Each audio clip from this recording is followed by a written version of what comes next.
I begin in Allah's name, and I thank Allah subhanahu wa ta'ala for giving us the opportunity, after having breathed His Spirit into us and given us this wonderful life that starts off on the right footing, because Allah perfected us as beings the way He intended us to be.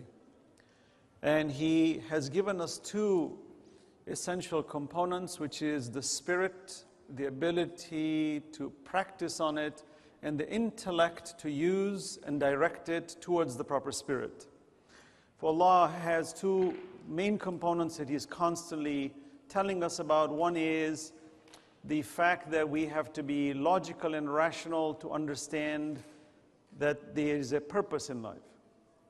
And the other, of course, which is the central object, is that Allah has started us off on a pure ground, meaning all children and all human beings are born with the Spirit of Allah subhanahu wa ta'ala, which is pure and it doesn't deviate. You and I have a consciousness in our souls. With the ruh that Allah subhanahu wa ta'ala breathed unto us is pure, it does not deviate. There is the other element called the nafs. Those have methods and means of deviation, and these two work together to complete the human being. But the key objective is to purify the self so that the spirit in us continues to glow and to shine, and that ultimate expression of that spirit is the nur. You will notice in the Quran, when the people who will be entering paradise, when they have been granted paradise, Allah subhanahu wa ta'ala tells us in the Quran, they say, رَبَّنَا أَتْمِمْ لَنَا نُورَنَا وَاغْفِرْ لَنَا.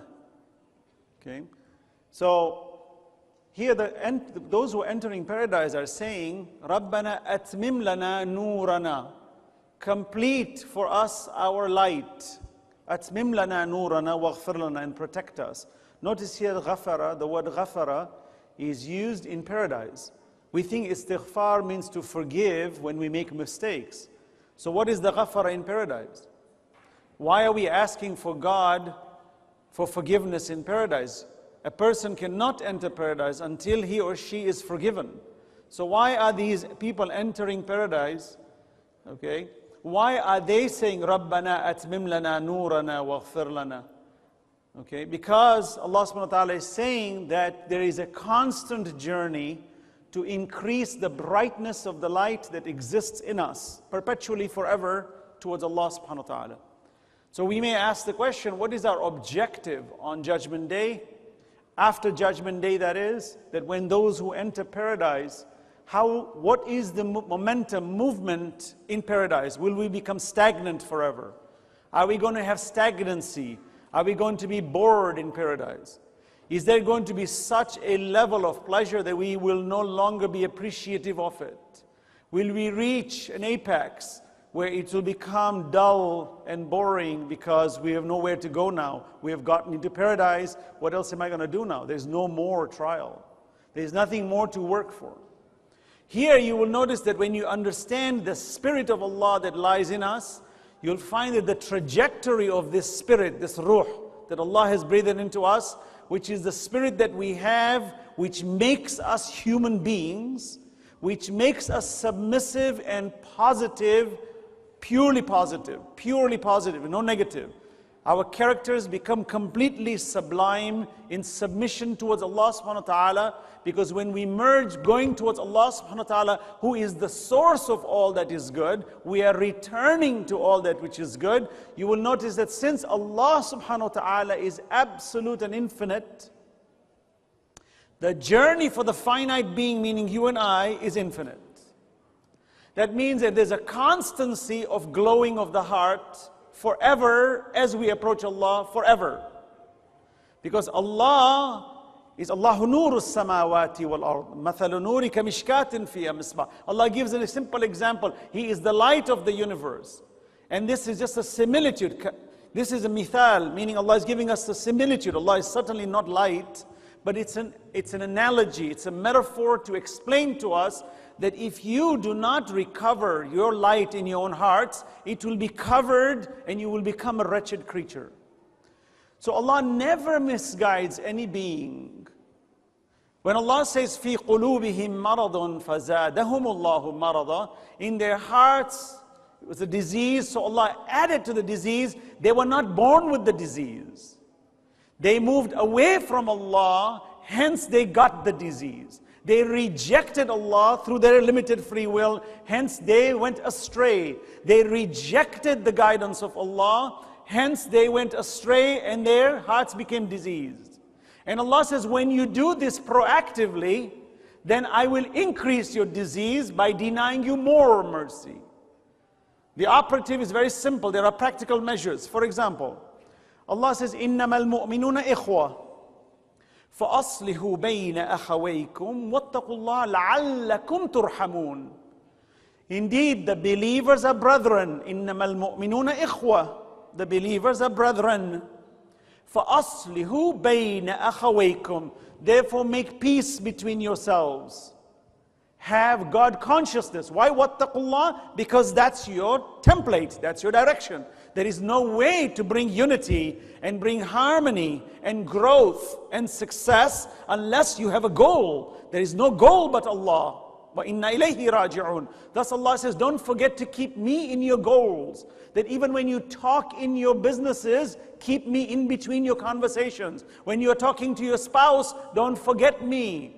When you're looking at your children, don't forget me. I am the template that will make all your transactions correct. So Allah says, وَاتَّقُوا لَعَلَّكُمْ تُرْحَمُونَ. So that more mercy comes your way. So I can answer through this verse that if you and I create discord and we create fitna between each other and we refuse to unite with each other as brethren, then indeed we are not God conscious, and indeed the mercy of Allah stops to come to us.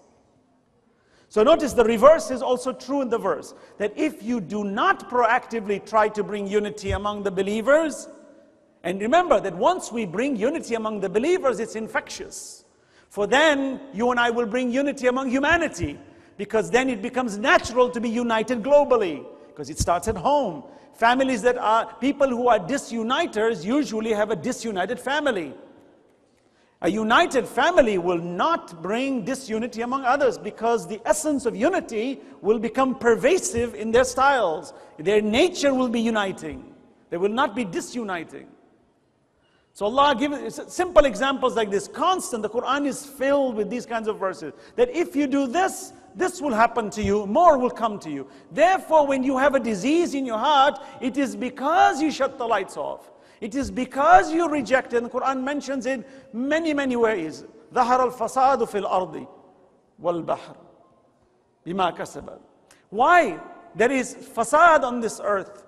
People are creating difficulties on each other. We're cheating each other. We're arrogant. Why? Because we stopped introspecting. We looked at everybody else's problems. We forgot to look at our own. A classic backbiter is the most ignorant of their own selves.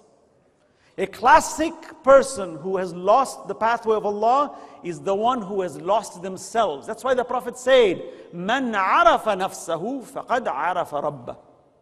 If you have understanding of yourself, you will have an understanding of your Lord. Why? Because the minute I go deep into my heart, the Spirit of Allah, the Ruh, يَسْأَلُونَكَ عَنِ الرُّوحِ قُلِ الرُّوحِ مِنْ أَمْرِ رَبِّي. That you ask you about this Ruh, it is in the command of Allah. This Ruh only guides in the right path. It's the nafs that distracts it. And when we indulge in indecent behaviors, we distract it, and it disturbs the ruh, and the ruh gets hidden. And then it no longer has a light to share, and we become darkness, which then becomes absorbing. And by the definitions of darkness, it never gives, it only takes. Hence the analogy in the Quran, that when Allah uses the analogy of light, you'll find that by physical analogies, you find light does not take, it only gives. Light only gives.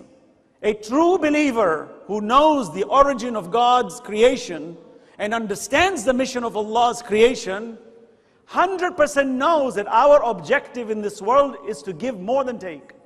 And when we are going to take, it is simply so that we can give more. So yes, we will take knowledge, we will take wealth, if it is ours fairly and squarely. We will take the mercies of Allah. but the intent of taking is simply so that we are efficient in giving more. Because a true believer thinks of nothing but giving, giving, giving, giving, not taking. Because they've already understood that they were given something they did not deserve it. You and I don't deserve to exist. Please don't forget this. There is nothing in our nothingness that we could have done to deserve this existence. Don't forget that. And while we exist, we are so endowed, we are so blessed that there is no way to account for it. Believe me, you and I cannot account for the mercy that Allah has given us. You cannot account for it. Therefore, it is extremely essential that we as a human race focus on the inside and question our own integrity so that we have a better understanding. Sallu ala Muhammad wa ala Muhammad.